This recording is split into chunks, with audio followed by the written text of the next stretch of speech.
أشهد أن لا إله إلا الله وحده لا شريك له وأشهد أن محمدا عبده ورسوله أما بعد فأعوذ بالله من الشيطان الرجيم بسم الله الرحمن الرحيم آج آپ کے سامنے جس موضوع پر میں کچھ اپنی گزارشات پیش کروں گا وہ ہے حضرت مسیح موعود علیہ الصلوۃ والسلام کی اپنی جماعت سے توقعات۔ اگر اس بات کا اندازہ لگائیں کہ ہم اپنے آپ کو حضرت مسیح موعود علیہ الصلوۃ والسلام کی جماعت سے منسوب کرتے ہیں اور ہمیں آپ کی اپنی جماعت سے توقعات کا علم نہیں، اس کا اندازہ نہیں، اس پر عمل نہیں، تو پھر یہ صرف ایک نری لفاظی ہے۔ ایک نبی کی دراصل اپنی جماعت سے جو توقعات ہوتی ہیں وہ انہی کی عاقبت سنوارنے کے لیے، انہی کے ہی دین دنیا اور آخرت سنوارنے کا ذریعہ بنتی ہیں۔ اور دیکھا جائے تو ہم بیعت کا حق بھی اسی صورت میں ادا کرنے والے ہوں گے جب ہم حضرت مسیح موعود علیہ الصلوۃ والسلام کے منہ سے نکلی ہوئی ہر بات کی اطاعت کی کوشش کریں گے۔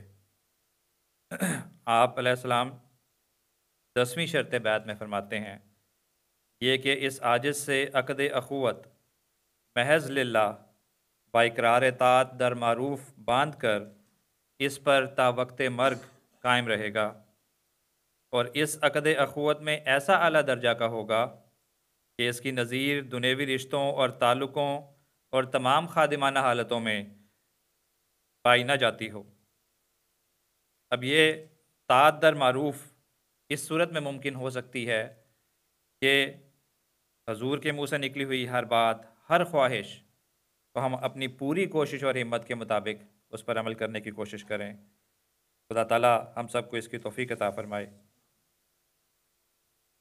حضور کی توقعات اپنی جماعت سے آپ کے سامنے رکھنے سے پہلے حضور کے الفاظ میں ایک واقعہ حضور کے ہی الفاظ میں آپ کو سناتا ہوں جس سے کہ اس درد اور اس کرب کا اندازہ ہوتا ہے جو حضور کے دل میں موجود تھا۔ بیان کیا مجھ سے جو واقعہ بتا رہے ہیں وہ کہ مولوی سید محمد سرور شاہ صاحب نے ایک دفعہ کسی کام کے متعلق میر صاحب یعنی ناصر نواب صاحب کے ساتھ مولوی محمد علی صاحب کا اختلاف ہو گیا، اور میر صاحب نے ناراض ہو کر اندر جا کر اطلاع دی کہ ان کا اختلاف ہو گیا ہے، اور انہوں نے غصے کا اظہار کیا۔ مولوی محمد علی صاحب کو جب اس کی اطلاع ہوئی تو انہوں نے حضرت صاحب یعنی حضرت مسیح موعود علیہ الصلوۃ والسلام سے عرض کیا کہ ہم لوگ یہاں حضور کی خاطر آئے ہوئے ہیں تا حضور کی خدمت میں رہ کر خدمت دین کا موقع مل سکے، لیکن اگر حضور تک ہماری شکایتیں پہنچیں گی اس طرح تو آخر حضور بھی انسان ہیں، ممکن ہے کہ کسی وقت حضور کے دل میں ہماری طرف سے کوئی بات پیدا ہو، تو اس صورت میں ہمیں بجائے قادیان آنے کے فائدہ ہونے کا الٹا نقصان ہوگا۔ حضرت صاحب نے فرمایا کہ میر صاحب نے یقیناً مجھ سے آ کر کچھ کہا تو تھا، مگر میں اس وقت اپنی فکروں میں اتنا محو تھا کہ خدا کی قسم کھا کر میں کہتا ہوں کہ مجھے معلوم نہیں کہ میر صاحب نے مجھ سے کیا کہا تھا۔ پھر آپ نے فرمایا، اب یہ جس فکر میں حضور تھے اس کا آگے حضور بیان فرما رہے ہیں کہ پھر آپ نے فرمایا کہ چند دن سے ایک خیال میرے دماغ میں اس زور کے ساتھ پیدا ہو رہا ہے کہ اس نے دوسری باتوں سے مجھے بالکل محو کر دیا ہے۔ بہرحال بڑے غور سے سننے کی بات ہے کہ حضور فرما رہے ہیں کہ ہر وقت بیٹھتے اٹھتے وہی خیال میرے سامنے رہتا ہے۔ میں باہر لوگوں میں بیٹھا ہوتا ہوں اور کوئی شخص مجھ سے کوئی بات کرتا ہے تو اس وقت بھی میرے دماغ میں وہی خیال چکر لگا رہا ہوتا ہے۔ وہ شخص سمجھتا ہوگا کہ میں اس کی بات سن رہا ہوں، مگر میں اپنے اس خیال میں محو ہوتا ہوں۔ جب میں گھر جاتا ہوں وہاں بھی وہی خیال میرے ساتھ ہوتا ہے۔ غرض ان دنوں یہ خیال اس زور کے ساتھ میرے دماغ پر غلبہ پائے ہوئے ہے کہ کسی اور خیال کی گنجائش نہیں رہی۔ اب اگر اس بات کا اندازہ لگائیں کہ ایک نبی کے دماغ پر، ایک نبی کے ذہن پر ایک خیال بہت قوت اور بہت شدت سے موجود ہے، یقیناً وہ خدائی تصرف سے ہے۔ حضور فرماتے ہیں کہ وہ خیال کیا ہے؟ وہ یہ ہے کہ میرے آنے کی اصل غرض یہ ہے کہ ایک ایسی جماعت تیار ہو جاوے جو سچی مومن اور خدا پر حقیقی ایمان لائے اور اس کے ساتھ حقیقی تعلق رکھے اور اسلام کو اپنا شعار بنائے اور حضرت صلی اللہ علیہ وسلم کے اسوہ حسنہ پر کاربند ہو اور اصلاح اور تقوی کے رستے پر چلے اور اخلاق کا اعلیٰ نمونہ قائم کرے، تا پھر ایسی جماعت کے ذریعہ دنیا ہدایت پاوے اور خدا کا منشا پورا ہو۔ بس اگر یہ غرض پوری نہیں ہوتی تو اگر دلائل اور براہین سے ہم دشمن پر غلبہ پا بھی لیا ہم نے اور اس کو پوری طرح زیر بھی کر لیا، تو پھر بھی ہماری فتح کوئی فتح نہیں، کیونکہ اگر ہماری بعثت کی اصل غرض پوری نہ ہوئی تو گویا ہمارا سارا کام رائے گا گیا۔ مگر میں دیکھ رہا ہوں کہ دلائل اور براہین کی فتح تو نمایاں طور پر نشانات اس کے ظاہر ہو رہے ہیں اور دشمن بھی اپنی کمزوری محسوس کرنے لگا ہے، لیکن جو ہماری بعثت کی اصل غرض ہے اس کے متعلق ابھی تک جماعت میں کمی ہے۔ اور یہ بہرحال اگر حضور ان افراد سے مخاطب ہیں جو صحابی حضرت مسیح موعود علیہ السلام کا درجہ رکھنے والے افراد تھے، تو اب اس سے ہم اگر اپنی حالتوں کا جائزہ لیں تو ہمارا اپنا انالیسس بھی سامنے آ جائے گا۔ حضور فرماتے ہیں کہ اس کے متعلق ابھی تک جماعت میں بہت کمی ہے اور بڑی توجہ کی ضرورت ہے۔ بس یہ خیال ہے جو مجھے آج کل کھا رہا ہے اور یہ اس قدر غالب ہو رہا ہے کہ کسی وقت مجھے چھوڑتا ہی نہیں۔ اب میں آپ کے سامنے حضرت مسیح موعود علیہ السلام کے الفاظ میں دیگر جگہوں پر بیان کردہ حضور کی جو اپنی جماعت سے توقعات ہیں وہ آپ کے سامنے رکھتا ہوں۔ حضور ایک جگہ فرماتے ہیں کہ جماعت کے باہم اتفاق و محبت میں پہلے بہت دفعہ کہہ چکا ہوں اور تم باہم اتفاق اور اجتماع کرو۔ خدا تعالیٰ نے مسلمانوں کو یہی تعلیم دی تھی کہ تم وجود واحد رکھو ورنہ ہوا نکل جائے گی۔ نماز میں ایک دوسرے کے ساتھ جڑ کر کھڑے ہونے کا حکم اس لیے ہے کہ باہم اتحاد ہو، برقی طاقت کی طرح ایک دوسرے کی خیر ایک دوسرے میں سرایت کرے۔ اگر اختلاف ہو، اتحاد نہ ہو تو پھر بے نصیب رہو گے۔ رسول کریم صلی اللہ علیہ وسلم نے فرمایا کہ آپس میں محبت کرو اور ایک دوسرے کے لیے غائبانہ دعائیں کرو۔ اگر ایک شخص غائبانہ دعا کرے تو فرشتہ کہتا ہے کہ تیرے لیے بھی ایسا ہی ہو۔ کیسی اعلیٰ درجہ کی بات ہے! اگر انسان کی دعا منظور نہ ہو تو فرشتہ کی دعا تو منظور ہوتی ہے۔ میں نصیحت کرتا ہوں اور کہنا چاہتا ہوں کہ آپس میں اختلاف نہ ہو۔ پھر حضور فرماتے ہیں کہ میں دو ہی مسئلے لے کر آیا ہوں، اول خدا کی توحید اختیار کرو، دوسرے آپس میں محبت اور ہمدردی ظاہر کرو، اور وہ نمونہ دکھلاؤ کہ غیروں کے لیے کرامت ہو۔ یہی دلیل تھی جو صحابہ میں پیدا ہوئی تھی۔ قرآن کریم بھی اس کا ذکر فرماتا ہے کنتم آدان فالف بین قلوبکم، یعنی تم آپس میں دشمن تھے اور خدا تعالیٰ نے تم لوگوں کے دل میں آپس میں ایک دوسرے کے لیے محبت ڈال دی۔ یاد رکھو تالیف یعنی دل میں محبت ایک اعجاز ہے۔ یاد رکھو جب تک تم میں ہر ایک ایسا نہ ہو کہ جو اپنے لیے پسند کرتا ہے وہی اپنے بھائی کے لیے پسند کرے تو وہ میری جماعت میں سے نہیں۔ وہ مصیبت اور بلا میں ہے اور اس کا انجام اچھا نہیں۔ پھر آپ فرماتے ہیں کہ یاد رکھو بغض کا جدا ہونا مہدی کی علامت ہے، اور کیا وہ علامت پوری نہ ہوگی؟ وہ ضرور ہوگی۔ تم کیوں صبر نہیں کرتے؟ جیسے طبی مسئلہ ہے کہ جب تک بعض امراض میں کلا کما نہ کیا جاوے مرض دفع نہیں ہوتا۔ میرے وجود سے انشاءاللہ ایک صالح جماعت پیدا ہوگی۔ باہمی عداوت کا سبب کیا ہے؟ بخل ہے، رعونت ہے، خود پسندی ہے اور جذبات ہیں۔ ایسے تمام لوگوں کو جماعت سے الگ کر دوں گا جو اپنے جذبات پر قابو نہیں پا سکتے اور باہم محبت اور اخوت سے نہیں رہ سکتے۔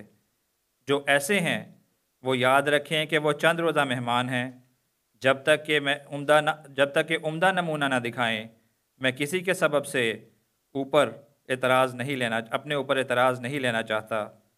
ایسا شخص جو میری جماعت میں ہو کر میرے منشا کے موافق نہ ہو وہ خشک ٹہنی ہے۔ اس کو اگر باغبان کاٹے نہیں تو کیا کرے؟ خشک ٹہنی دوسری سبز شاخ کے ساتھ رہ کر پانی تو چوستی ہے مگر وہ اس کو سرسبز نہیں کر سکتا، بلکہ وہ شاخ دوسری شاخوں کو بھی لے بیٹھتی ہے۔ بس ڈرو، میرے ساتھ وہ نہ رہے گا جو اپنا علاج نہ کرے گا۔ پھر آپ علیہ السلام فرماتے ہیں کہ میں کھول کھول کر میں کہتا ہوں کہ جب تک ہر بات پر اللہ تعالیٰ مقدم نہ ہو جاوے اور دل پر نظر ڈال کر وہ نہ دیکھ سکے کہ یہ میرا ہی ہے، اس وقت تک سچا مومن نہیں کہلا سکتا۔ ایسا آدمی تو عرف عام کے طور پر مومن یا مسلمان ہے، جیسے چوڑے کو بھی مسلی یا مومن کہہ دیا جاتا ہے۔ مسلمان وہی ہے جو اسلم وجہہ للہ کا مصداق ہے۔ وجہہ منہ کو کہتے ہیں، مگر اس کا اطلاق ذات اور وجود پر بھی ہوتا ہے۔ بس جس نے ساری طاقتیں اللہ کے حضور رکھ دی ہوں وہی سچا مسلمان کہلانے کا مستحق ہے۔ مجھے یاد آیا کہ ایک مسلمان نے کسی یہودی کو دعوت اسلام دی کہ تو مسلمان ہو جا۔ مسلمان خود فسق و فجور میں مبتلا تھا۔ یہودی نے اس فاسق مسلمان کو کہا کہ تو پہلے اپنے آپ کو دیکھ کہ تو اس بات پر مغرور نہ ہو کہ تو مسلمان کہلاتا ہے۔ خدا تعالیٰ اسلام کا مفہوم چاہتا ہے، نام اور نہ نام اور لفظ۔ پھر آپ فرماتے ہیں کہ یاد رکھو، صرف لفاظی اور لسانی کام نہیں آ سکتی جب تک عمل نہ ہو۔ محض باتیں عند اللہ کچھ بھی وقت نہیں رکھتی۔ چنانچہ خدا تعالیٰ نے فرمایا ہے، کبر مقتن عند اللہ ان تقولوا ما لا تفعلون۔ پھر آپ علیہ السلام فرماتے ہیں کہ نفس مطمئنہ کے حوالے سے کہ اس کے بغیر انسان نجات نہیں پا سکتا، اس حوالے سے حضور فرماتے ہیں، میں نے بعض آدمیوں کو دیکھا ہے کہ اکثروں کے حالات پڑے ہیں جو دنیا میں مال اور دولت اور دنیا کی جھوٹی لذتیں اور ایک قسم کی نعمتیں، اولاد اور احفاظ رکھتے ہیں، اور جب وہ مرنے لگتے ہیں اور ان کو اس دنیا کے چھوڑے جانے اور ساتھ ہی ان اشیاء سے الگ ہونے اور دوسرے عالم میں جانے کا علم ہوتا ہے تو ان پر حسرتیں اور بیجا آرزوؤں کی آگ بھڑکی اور سرد آہیں مارنے لگتے ہیں۔ پس یہ بھی ایک قسم کی جہنم ہے جو انسان کے دل کو راحت اور قرار نہیں دے سکتی، بلکہ اس کو گھبراہٹ اور بے قراری کے عالم میں ڈال دیتا ہے۔ اس لیے یہ امر بھی میرے دوستوں کی نظر سے پوشیدہ نہیں رہنا چاہیے کہ اکثر اوقات انسان اہل و عیال اور اموال کی محبت ہاں ناجائز اور بے جا محبت میں ایسا محو ہو جاتا ہے، اور اکثر اوقات اسی محبت کے جوش اور نشہ میں ایسے ناجائز کام کر گزرتا ہے جو اس میں اور خدا تعالیٰ میں ایک حجاب پیدا کر دیتے ہیں اور اس کے لیے ایک دوزخ تیار کر دیتے ہیں، اور اس کو اس بات کا علم نہیں ہوتا، اور جب وہ ان سب سے یکا یک علیحدہ کیا جاتا ہے، اس گھڑی کی اسے خبر نہیں ہوتی، تب وہ ایک سخت بے چینی میں مبتلا ہوتا ہے۔ اور یہ بات بڑی آسانی سے سمجھ میں آ سکتی ہے کہ کسی چیز سے جب محبت ہو تو اس سے جدائی اور علیحدگی پر ایک رنج اور دردناک غم پیدا ہوتا ہے۔ یہ مسئلہ اب منقولی نہیں بلکہ معقولی رنگ رکھتا ہے کہ جو اللہ تعالیٰ نے فرمایا ہے، نار اللہ الموقدۃ التی تطلع علی الافئدہ، بس یہ وہی غیر اللہ کی محبت کی آگ ہے جو انسانی دل کو جلا کر راکھ کر دیتی ہے اور ایک حیرت ناک عذاب اور درد میں مبتلا کر دیتی ہے۔ میں پھر کہتا ہوں کہ یہ بالکل سچی اور یقینی بات ہے کہ نفس مطمئنہ کے بدوں انسان نجات نہیں پا سکتا۔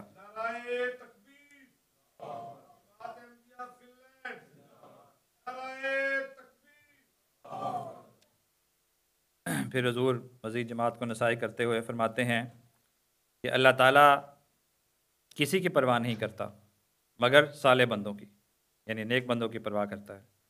آپس میں اخوت اور محبت کو پیدا کرو اور درندگی اور اختلاف کو چھوڑ دو۔ ہر ایک قسم کے ہزل اور تمسخر سے مطلقاً کنارہ کش ہو جاؤ، کیونکہ تمسخر انسان کے دل کو صداقت سے دور کر کے کہیں کا کہیں پہنچا دیتا ہے۔ آپس میں ایک دوسرے کے ساتھ عزت سے پیش آؤ، ہر ایک اپنے آرام پر اپنے بھائی کے آرام کو ترجیح دے۔ اللہ تعالیٰ سے ایک سچی صلح پیدا کر لو اور اس کی اطاعت میں واپس آ جاؤ۔ اللہ تعالیٰ کا غضب زمین پر نازل ہو رہا ہے اور اس سے بچنے والے وہی ہیں جو کامل طور پر اپنے سارے گناہوں سے توبہ کر کے اس کے حضور میں آتے ہیں۔ تم یاد رکھو کہ اگر اللہ تعالیٰ کے فرمان میں تم اپنے تئیں لگاؤ گے اور اس کے دین کی حمایت میں سائی ہو جاؤ گے تو خدا تمام رکاوٹوں کو دور کر دے گا اور تم کامیاب ہو جاؤ گے۔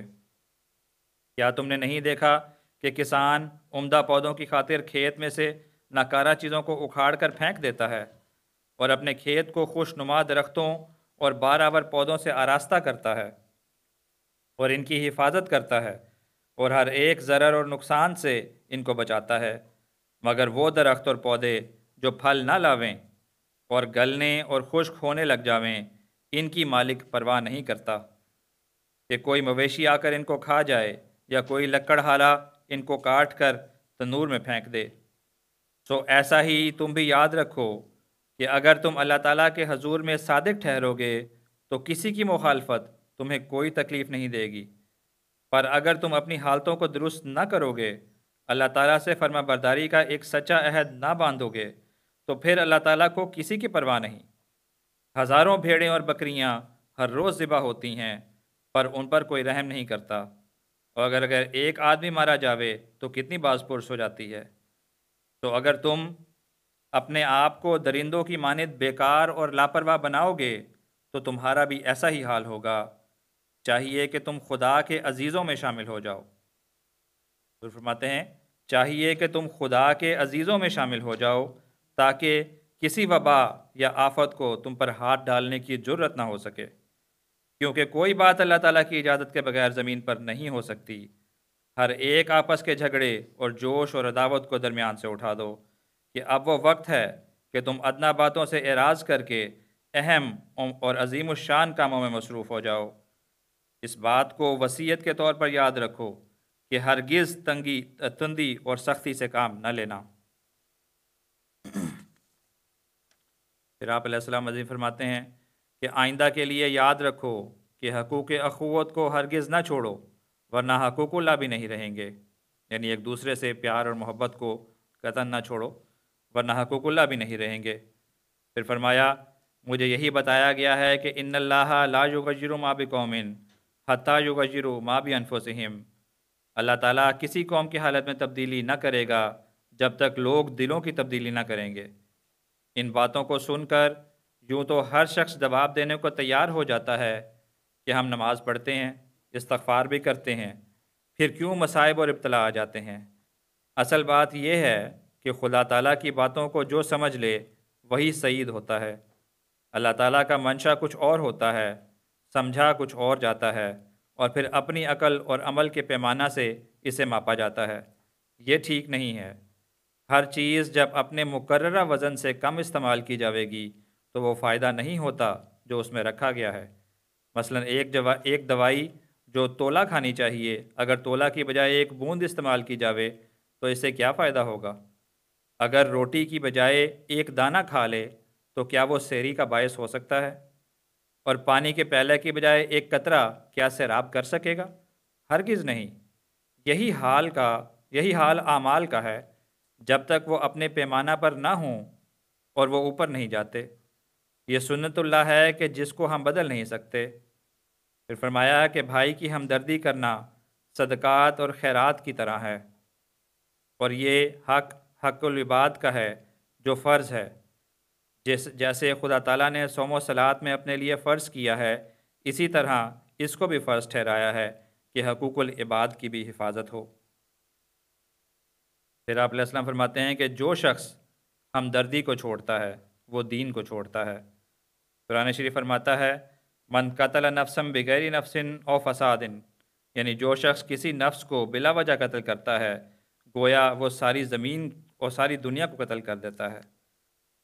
ایسا ہی میں کہتا ہوں کہ اگر کسی شخص نے اپنے بھائی کے ساتھ ہمدردی نہیں کی تو اس نے ساری دنیا کے ساتھ ہمدردی نہیں کی۔ زندگی سے اس قدر پیار نہ کرو کہ ایمان ہی جاتا رہے۔ حقوق اخوت کو کبھی نہ چھوڑو۔ اگر ہم لوگ اس بات کو سمجھ لیں تو بہت سارے ہمارے لڑائی جھگڑے، رنجشیں اور مقدمے سب ختم ہو سکتے ہیں۔ یاد رکھو کہ سارے فضل ایمان کے ساتھ ہیں، اور ایمان کو مضبوط کر لو۔ قطع حقوق یعنی کاٹنا، حقوق توڑنا، ادا نہ کرنا، یہ معصیت ہے۔ جب حقوق کو کاٹو گے، ختم کرو گے تو یہ گناہ ہے، یہ جماعت جس کو خدا تعالیٰ نمونہ بنانا چاہتا ہے، اگر اس کا بھی یہی حال ہوا اور ان میں اخوت اور ہمدردی نہ ہوئی تو بڑی خرابی ہوگی۔ پھر آپ علیہ السلام مزید فرماتے ہیں کہ ہماری جماعت کو یاد رکھنا چاہیے کہ میں اپنے مخالفوں سے باوجود ان کے بغض کے ایک بات میں اتفاق رکھتا ہوں، اور وہ یہ ہے کہ خدا تعالیٰ نے چاہا ہے کہ یہ جماعت گناہوں سے پاک ہو جائے اور اپنے چال چلن اور عمدہ نمونہ دکھائے، وہ قرآن شریف کی سچی تعلیم پر سچی عامل ہو اور آن حضرت صلی اللہ علیہ وسلم کی اتباع میں فنا ہو جاوے، ان میں باہم کسی قسم کا بغض اور کینہ نہ رہے، وہ خدا تعالیٰ کے ساتھ پوری اور سچی محبت کرنے والی جماعت ہو۔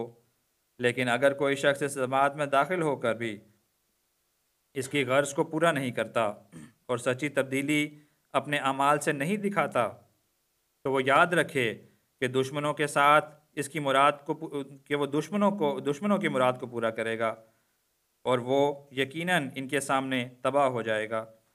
خدا تعالیٰ کے ساتھ کسی کا رشتہ نہیں ہے، وہ کسی کی پرواہ نہیں کرتا۔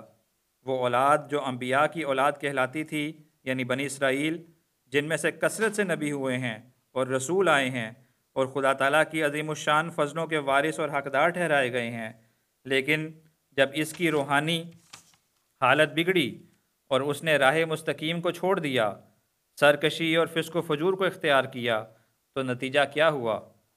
نتیجہ قرآن کریم کی آیت میں بیان ہے کہ ضربت علیہم الذلۃ والمسکنہ، اور وہ اس کی مصداق ہوئی، یعنی خدا تعالیٰ کا غضب ان پر ٹوٹا۔ اور یہ کس قدر عبرت کا مقام ہے کہ بنی اسرائیل کی حالت ہر وقت ایک مفید سبق ہے۔ اسی طرح یہ قوم جس کو اللہ تعالیٰ نے اپنے ہاتھ سے بنایا ہے، وہ قوم ہے کہ خدا تعالیٰ اس پر بڑے فضل کرے گا، لیکن اگر کوئی اس جماعت میں داخل ہو کر خدا تعالیٰ سے سچی محبت اور رسول اللہ صلی اللہ علیہ وسلم کی سچی اور کامل اتباع نہیں کرتا، تو وہ چھوٹا ہو یا بڑا کاٹ ڈالا جائے گا اور خدا تعالیٰ کے غضب کا نشانہ ہوگا۔ بس تمہیں چاہیے کہ کامل تبدیلی پیدا کرو اور جماعت کو بدنام کرنے والا نہ ٹھہرو۔ پھر ایک جگہ آپ علیہ السلام اپنے بعد میں آنے والے افراد کے حوالہ سے ایک فکر کا اظہار کرتے ہیں، اور اس فکر کا خیال خاص طور پر ہمیں کرنا چاہیے جو ہم مغربی دنیا کے خوشحال اور ترقی یافتہ ممالک میں رہتے ہیں، کیونکہ ہم ایک لحاظ سے اس کا مصداق بھی ہیں۔ حضور فرماتے ہیں کہ ہمارے متبعین پر ایک زمانہ ایسا آئے گا کہ عروج ہی عروج ہوگا، لیکن یہ خبر نہیں کہ ہمارے دور میں ہوگا یا ہمارے بعد میں۔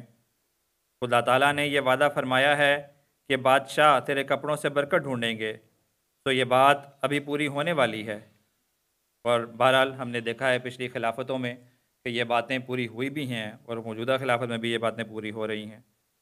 یہ خدا تعالیٰ کی سنت ہے کہ اول گروہ غرباء کو اپنے لیے وہ منتخب کرتا ہے اور پھر انہیں کامیابی اور عروج حاصل ہوا کرتا ہے۔ ہمیں اس امر سے ہرگز تعجب نہیں کہ ہمارے متبعین امیر ہوں گے یا نہیں، یعنی پیسے کے لحاظ سے یا مال و دولت کے لحاظ سے ہمارے متبعین امیر ہوں گے یا نہیں۔ امیر تو یہ ضرور ہوں گے، لیکن افسوس تو اس بات سے آتا ہے کہ اگر یہ دولت مند ہو گئے تو پھر انہی لوگوں کے ہم رنگ ہو کر دنیا سے غافل ہو جائیں گے اور دنیا کو مقدم کر لیں گے۔ میں اپنی گزارشات کا اختتام ہمارے پیارے امام حضرت خلیفۃ المسیح الخامس اید اللہ تعالیٰ بن نصر العزیز کے اس ارشاد پر کرتا ہوں۔ حضور فرماتے ہیں کہ پس یہ وہ معیار ہیں جو ہم سب نے حاصل کرنے کی کوشش کرنی ہے اور ہمیں کرنی چاہیے۔ تقویٰ پر چلنا، اپنے اعمال کی اصلاح کرنا، اپنے ایمان کے معیار کو بلند کرنا، یہ باتیں کوئی معمولی باتیں نہیں ہیں۔ ہم نے زمانے کے امام کو مانا ہے تو اس کی توقعات پر پورا اترنے کے لیے ہمیں پوری طرح کوشش کرنی چاہیے۔ ہر چھوٹی سے چھوٹی نیکی کو ہمیں انجام دینے کی کوشش کرنی چاہیے، اور ہر بدی سے ہمیں مکمل طور پر نفرت کا اظہار کرنا چاہیے۔ محبت، پیار اور اخوت کو بڑھانے کی ہمیں ضرورت ہے۔ ہمیں ایک دوسرے کا مددگار بننے کی ضرورت ہے، تبھی ہم اپنی بیعت کا حق ادا کرنے والے ہوں گے۔ اللہ تعالیٰ ہمیں اس کی توفیق عطا فرمائے۔ وآخر دعوانا الحمدللہ رب العالمین۔